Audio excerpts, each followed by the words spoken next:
Hello, hello. Welcome back to another episode of Morgan's Pop Talks, breaking down the biggest headlines in reality TV and pop culture. I'm back in the cold, gray, desolate state of Ohio post Florida mini vacay. Little sinus going because do you have a relaxing vacation unless you come back with a sinus infection? No, never. Never. But I think I'm going to be okay. I have my little tea in the corner, some water. I have my tissues, a subtle rasp to the voice, which, is not necessarily a bad thing in this industry. I had a great time with the family, the mini vacay. It was nice to get a little break from Scandoval, but we're back with 8 pages of notes. Because the story just does not stop. We're going to get into all of the Scandoval updates at the end. I'm not going to put any Scandoval updates this week in the Pop 3 because I want to talk about some other things. But trust me, we will get into everything at the end. The reunion, these Dumois posts, Ariana being spotted, all of it. And then the deep dive, we're going to do the Vanderpump Rules mid-season trailer. So trust me, we will get into it. Oh, before I forget, I am wearing something about her merch today, my new uniform for all the ladies out there that want to support our girls, Katie Maloney and Ariana Madix. I will say it took a long time to get in, but I'm sure they are experiencing a flex when it comes to how many orders they're receiving. But I like the sweatshirt. I got the charcoal, something about her crew neck. It's very comfortable. So if you want to buy it, I don't make any money off of it, but support your girls. Okay, let's get into this week's Pop 3 because not only was it a big week in the Bravo sphere, it was a big week for Bachelor fans. Fantasy Suite week. Let's get into it. All the ladies are falling in love with Zach. First, he tells Ariel that he has implemented the no sex rule, only to break it one day later. We find out that he is intimate with Gabby. That's the way that they like to put it. And he's falling in love with her and also tells her, that he's going to tell the other women that he broke his sex pact. So, essentially Zach is going into this week thinking, how can I make this the least mess, because it's always mess. It's going to be a mess no matter what, whether you're telling 3 women you love them or whether you are going to the fantasy suite with all 3 of these women. So I think his intention was good, but it really ended up biting him where the sun don't shine because it's unclear what happens with Ariel. I mean, I don't think that they went all the way, but he does say that they had a moment. We do know that Gabby and him have a moment, for lack of a better word. And then he gets to Katie's date where he decides he's going to tell her what happened with Gabby. And the thunder is rolling through, the perfectly timed thunder, in the jungle. He's like, Katie, I have to tell you something. It's come on. The thunder is not that perfectly timed up, but it is added in post-production. So, he tells her, I had this rule. I broke it. What do you want me to do? And she's like, you don't need to tell me that. What are you sorry for? What are you sorry for? You don't need to be sorry. Had no idea that Katie was from Canada until she said sorry about 1,200 times. But, I know this is going to be a controversial take. I feel like Zach in this spot, it's a lose-lose situation, because you have 2 options. You can either, let's say Katie is the winner, no spoilers, but let's go there for a second. If Katie is the winner, you either tell her now or you tell her after the engagement. And which one's worse? It's going to be bad either way, but which one is worse? Ruining your last one-on-one and your overnight date or having a major fight right after getting engaged? I think different women would have different reactions. Obviously, Katie was like, I would have rather not have known this. But you have women like, Susie, who if she would have found out after an engagement, that would have been a deal breaker for her and they would have broken up. Sorry, I'm having this major alfalfa moment with my hair right now and I am on videos. So let me tuck that away. I don't think it's going anywhere, but anyways. So I think for Gabby, Gabby's upset about this. She says, he cleared his conscience at the expense of my heart. And she's like, this is supposed to be between us. I honestly don't think it's as much, I don't want him to tell Katie. I don't want him to say this on national television, which makes a lot of sense. I wouldn't want, my personal private information out there for the whole world to know. Like, bro, maybe not. But Katie, I think she handled it very mature. The fantasy suite ensues and she gets the first rose. Gabby gets the second rose. And then Ariel gets sent home and he walks her out and he's like, you're beautiful, you're intelligent, you're mature. And she's like, yes, I know. I am beautiful, intelligent, and mature, which she is. She's going to be a hit on the beaches of paradise. Let's put it that way. The conversation that Gabby and Katie have at the end, where Katie's like, I knew you were the only one. Look, if there's a place to put some edited thunder, that would be the place. And Gabby, I feel like I have a scarlet letter. Like, let the thunder roll through, because that is the most dramatic moment of the episode. And Gabby's feeling all weird about it. She's like, I don't know what's going on. We went through the rose ceremony and he's not even looking at me, which he wasn't looking at Gabby at all after that rose ceremony. So next week is the grand finale. What's my prediction? I think we have to have some type of shocking twist. I think Gabby's going to have a really hard time and Katie's going to kind of be able to let this go. And I think at the end of the day that he will end up with Katie and he'll use that Gabby you couldn't get over this as an excuse to break up with her. Okay, headline number 2 in this week's Pop 3. We have an MGK and a Megan Fox update. According to Us Weekly, Megan and MGK are currently on a break, but are still in contact. They were on a break. Sorry, we had to do it. I'll just remind you, we all remember, that the speculation that they called it quits happened over Super Bowl weekend with the whole Instagram fiasco. Not going to get into it, but this source told Us Weekly they're very hot and cold. They've stalled in wedding planning to work on their issues. Their relationship is pretty volatile at the moment. They're currently off, but still texting each other. I saw a TikTok of Machine Gun Kelly at a show in Texas, and he says, should I move to Texas? Let me try to do my best Machine Gun Kelly impression. Should I move to Texas? I could. My life's in shambles right now. He kind of mumbles a little bit. My life's in shambles right now. I don't know. Terrible Machine Gun Kelly impersonation, but anyways. We're all thinking that these two aren't going to last, right? There's no way. It's too, I talked about this before with a relationship coach, honestly, like last December on the podcast. We were talking about the differences between Machine Gun Kelly and Megan Fox and Travis Barker and Kourtney Kardashian, where they both have the rocker edge, right? But like Kourtney and Travis, their love seems like positive and happy. And I've always been of the opinion that Machine Gun Kelly and Megan Fox's love feels dark and I don't like it. So we're going to move on. Okay. Third and final headline in this week's Pop 3. Gisele Bunchen is breaking her silence about her divorce from Tom Brady. It's been 5 months since she let the world know that they were getting divorced. She did an interview with Vanity Fair, and she pretty much said, football's not the reason that we broke up, but I'm getting a lot of vibes that football is the reason that they broke up. She said that this is a decision that takes years to happen. So everyone obviously has assumed that the split was caused by Tom Brady's decision to unretire and then retire again a season later. Everyone's saying he's picking football over his family. And Gisele says the assumptions are very hurtful. And the craziest thing I've ever heard, that's a quote. So she says, listen, I've always cheered for him. I would continue forever. If there's one person I want to be the happiest in the world, it's him. Believe me, I want him to achieve and to conquer. I want all his dreams to come true. That's what I want, really, from the bottom of my heart. She says, being seen as, quote, somebody who is against football couldn't be further from the truth. She says, are you kidding me? I learned about it. I used to joke that I was going to be able to be the ref because I watched so many games and I loved it. What's being said is one piece of a much bigger puzzle. It's not so black and white. So is football a piece of the puzzle, or is it the craziest thing you've ever heard?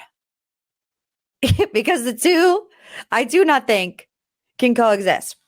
Well, I'll wrap it up here. She says, sometimes you grow together, sometimes you grow apart. She says, when I was 26 years old and he was 29 years old, we met. We wanted a family. We wanted things together. As time goes by, we realized that we just wanted different things. And now we have a choice to make. That doesn't mean you don't love the person. Just means that in order for you to be authentic and truly live the life that you want to live, you have to have somebody who can meet you in the middle, right? It's a dance. It's a balance. I mean, not to be rude, but like it sounds like it was about football,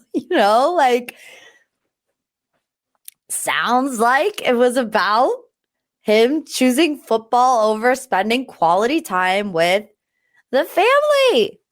That's just my interpretation of things, but Gisele says it would be crazy for us to think that.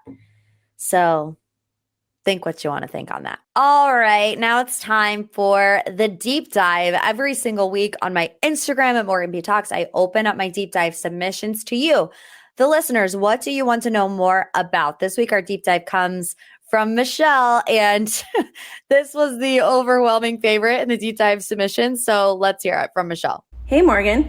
It's Michelle from Orlando, Florida. Nothing else matters besides the Vanderpump Rules mid-season trailer. I mean, mind-blowing. Did you find any Easter eggs? Can we please give the people what they want and break it down in the deep dive? Obsessed with the pod and love you like a sis. Bye. Michelle, love you like a sis. Yes, Easter eggs galore. We are literally going to break down this Vanderpump Rules mid-season trailer inch by inch, piece by piece, answer all the burning questions. So the first glimpse that we get is Scheana's wedding. Although very short, we see her and Brock kissing because this Mexico trip is going to be a big part of the, latter half of Vanderpump Rules. People have been asking, why isn't Brock filming? According to Scheana, Brock decided to take a step back. According to blind items on the internet, it's because cast members don't want to film with Brock. According to my source, who is a cast member, neither are true. They said you don't pick who you film with, and that it wasn't just the fact that he was taking a step back. So by process of elimination, I'm thinking he wasn't given a contract by Bravo, but there's the tea on that. We see Katie and Ariana pick out a location spot for Something About Her sandwich shop. They say we got this space. And Schwartz says, are they going to open before us? That, to me, that little snippet sounds dubbed over. If you go back and watch the trailer again, that audio from Schwartz is a lot clearer. It's a lot louder than the rest of the trailer. I don't know if that's important, but just my little observation. The kiss. The kiss is a big part of this trailer. Who is Tom Sandoval kissing with the eye mask on? Obviously, the two options are Ariana or Raquel. People speculating it might be Raquel because there have been a lot of reports that Raquel and Tom were both missing for 3 hours during Scheana's wedding. I can confirm to you that this scene in the trailer is from Scheana's wedding. The hotel is in Mexico. They have the blue walls.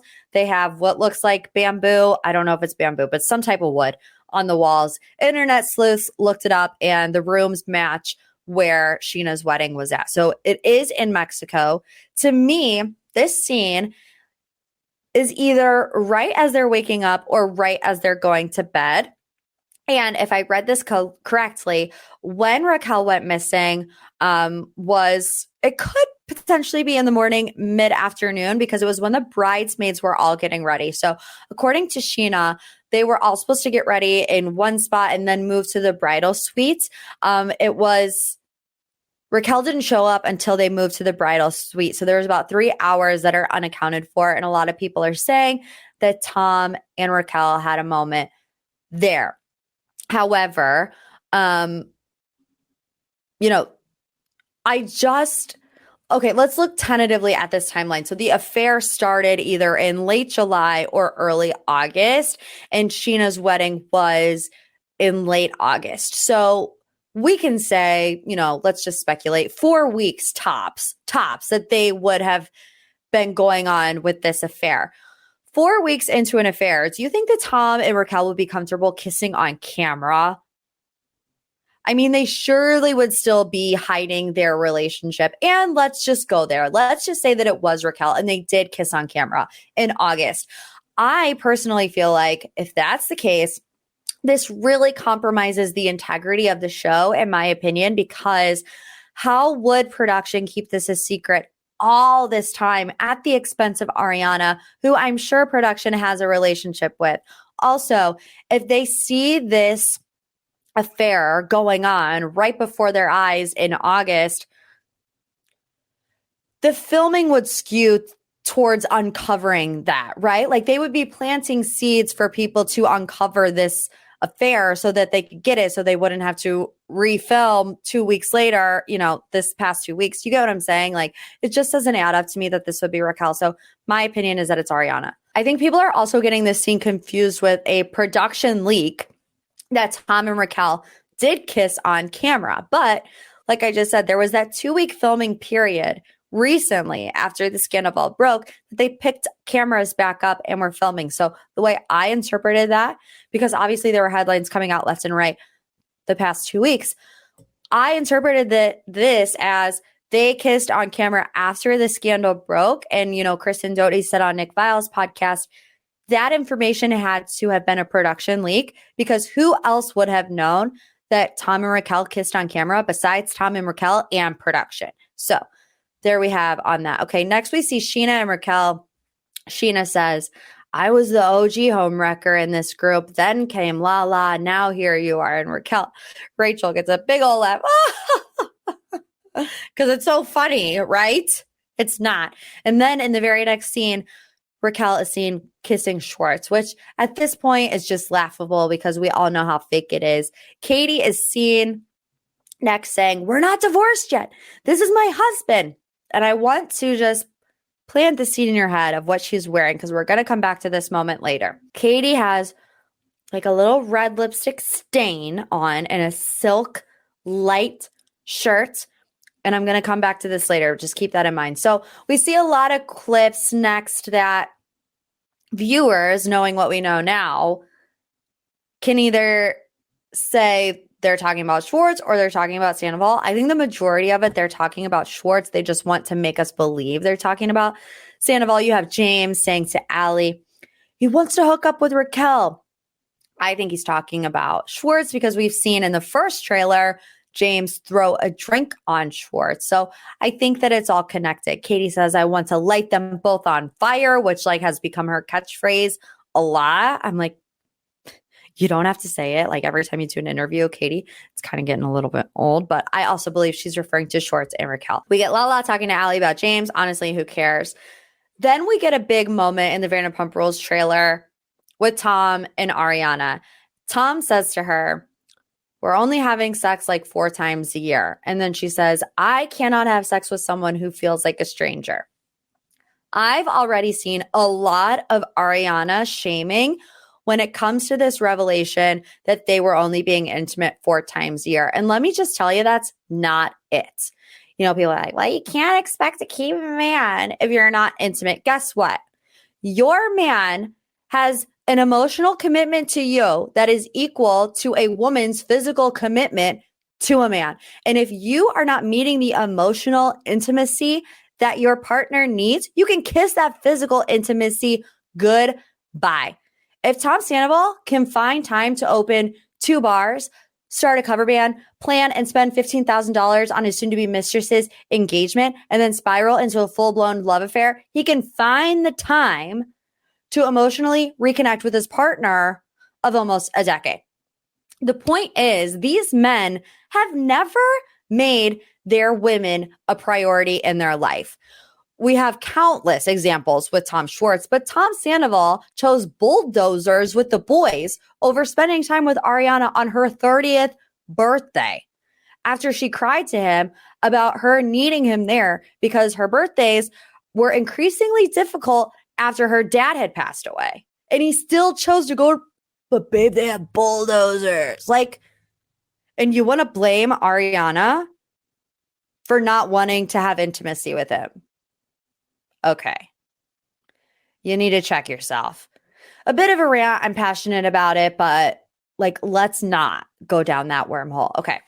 So then Ariana is seen in the pool laughing it up with some guy who everyone's like, who is Ariana in the pool with? Turns out to be one of her gay best friends. So no need to look into that. His name is Brett Kenyon. He posted on TikTok and Instagram. It's me. Hi. I am the one naked in the pool with Ariana and I am gay. So glad we could clear that up. And then right after that, Schwartz says, open relationships are tough. The open relationship situation has been a topic of conversation. Obviously, we all have heard about the Dumois post where it was alleged that this whole love affair started because there was a bit of an entanglement, we'll say, between Tom, Raquel, and Ariana. Then in the first trailer that came out, Sheena says, Katie said, you and Ariana were in an open relationship. And then Katie recently goes on Watch What Happens Live and says she was not surprised by the turn of events. So if Katie is the one telling Sheena that they're in an open relationship, and then a year later, she's like, yeah, not surprised. That's kind of putting like a piece of the puzzle together for me. Obviously, we don't know if it's true or not, but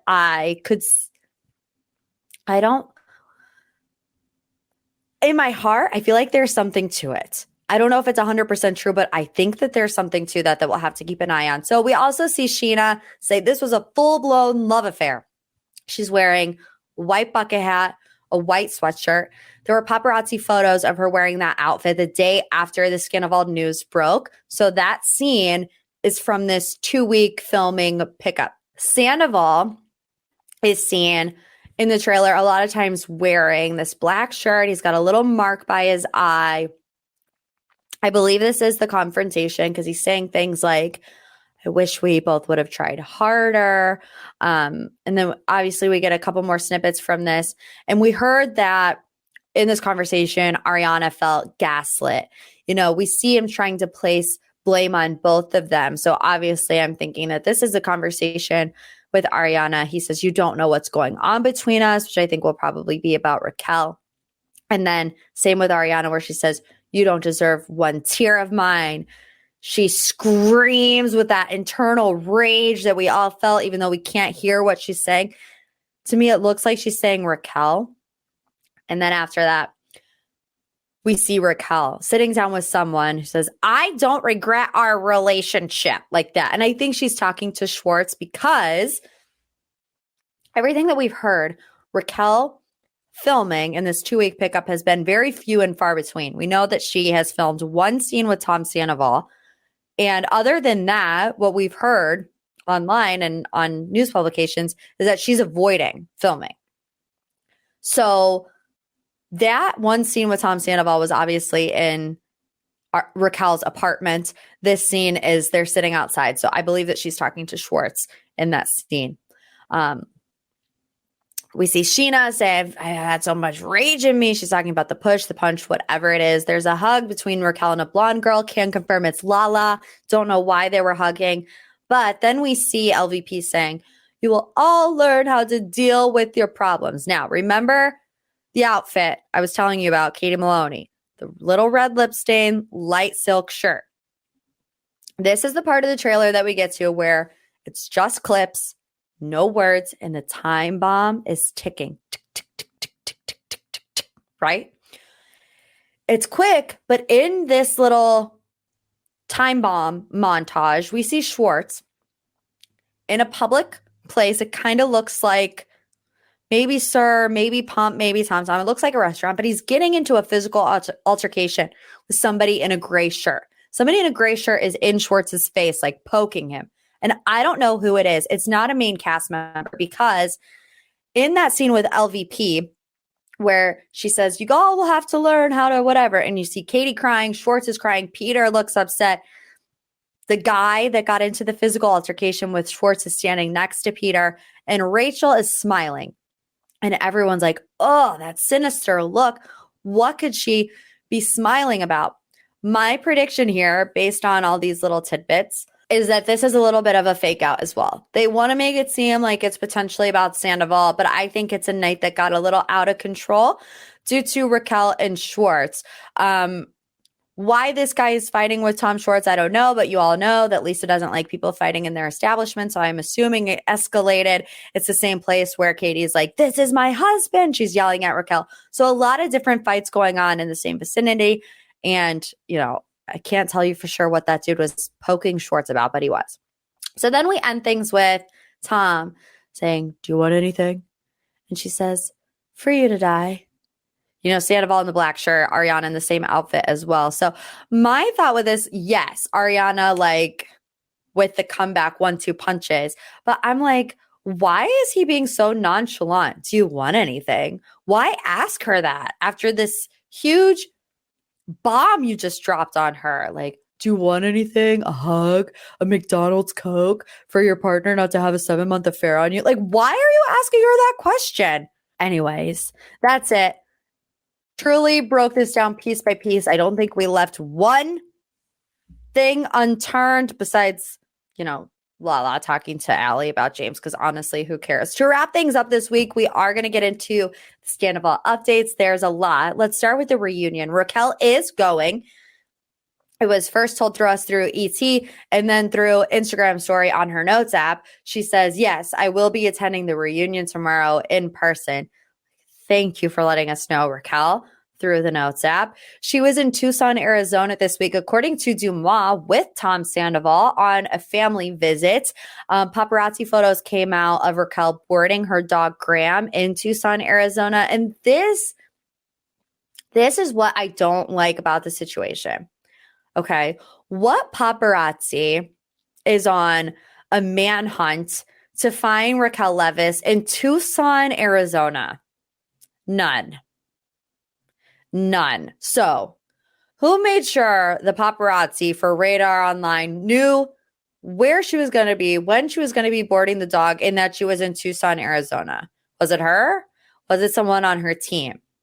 That makes her look worse, in my opinion, because it's like, why are you calling the paparazzi on yourself at this time? And obviously it's not 100% certain that she called it on herself, but really the paparazzi aren't hiding out in bushes in Tucson, Arizona. They're just not. So anyways, also on Dumois, a reunion rumor that Tom and Ariana are going to have a one-on-one sit down with Andy. So we'll see if that plays out.